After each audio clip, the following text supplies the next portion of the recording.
आदरणीय बंधुओं, माताओं व मेरी प्यारी बहनों, राधे राधे।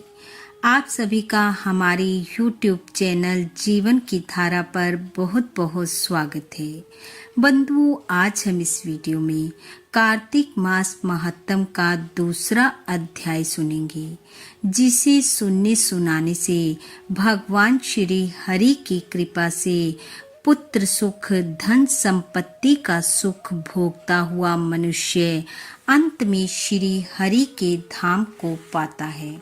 कथा महत्तम सुनने के बाद यदि आप हमारे चैनल पर नए हैं तो कृपया हमारे चैनल को सब्सक्राइब करें, बेल आइकन को प्रेस करें ताकि हमारी वीडियो की नोटिफिकेशन सबसे पहले आप तक पहुंचे।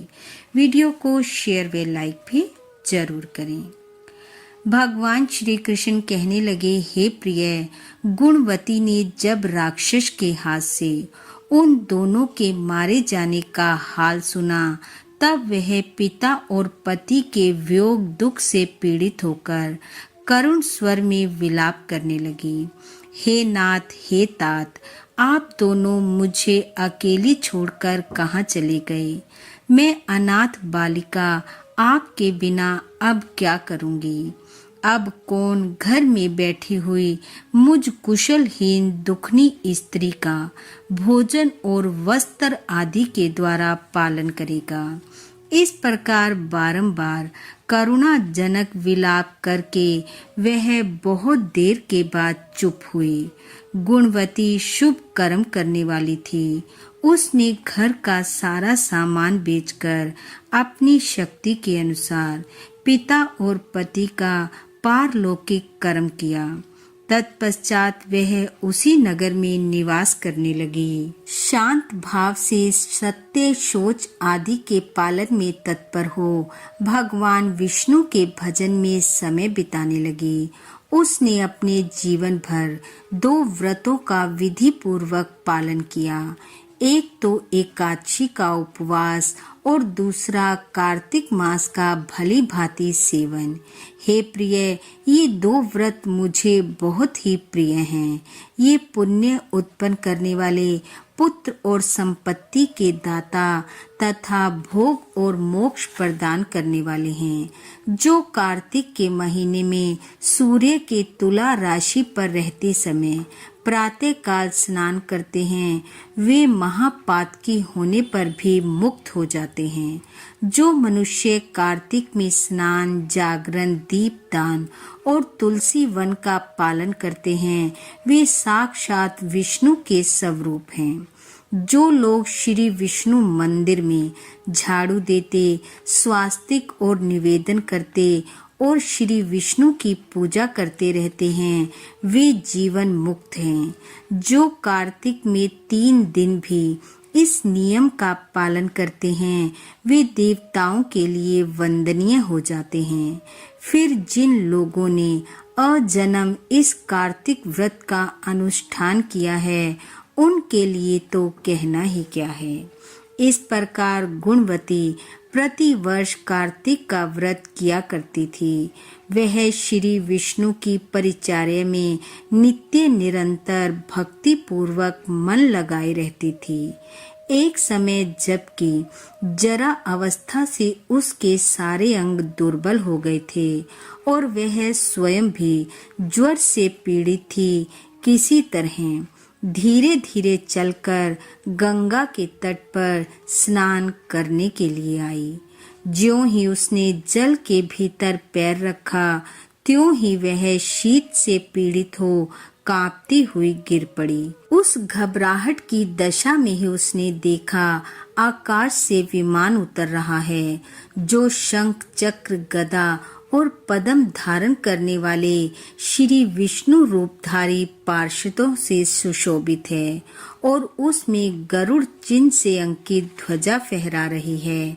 विमान के निकट आने पर वह दिव्य रूप धारण करके उस पर बैठ गई।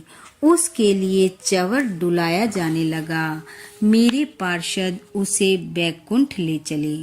विमान पर बैठी हुई गुणवती प्रज्वलित अग्नि शिखा के समान तेजस्विनी जान पड़ती थी। कार्तिक व्रत के पुण्य से उसे मेरे निकट स्थान मिला। तदंतर जब मैं ब्रह्मा आदि देवताओं की प्रार्थना से इस पृथ्वी पर आया, तब मेरे पार्षद गण भी मेरे साथ ही आए। हे भामिनी, समस्त यादव मेरे पार्षद गण ही हैं। ये मेरे समान गुणों से शोभा पाने वाले और मेरे प्रियतम हैं। जो तुम्हारे पिता देव शर्मा थे, वे ही अब सत्राजित हुए हैं।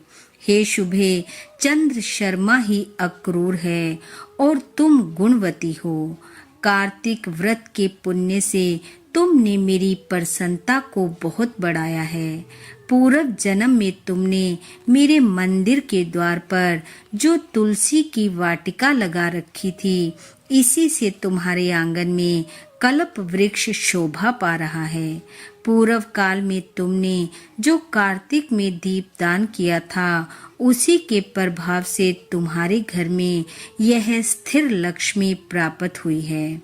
तथा तुमने जो अपने व्रत आदि सब कर्मों को पति स्वरूप श्री विष्णु की सेवा में निवेदन किया था, इसलिए तुम मेरी पत्नी हुई हो।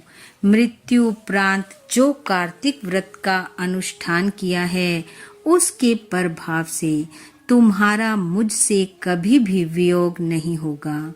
इस प्रकार जो मनुष्य कार्तिक मास में व्रत परायण होते हैं, वे मेरे समीप आते हैं।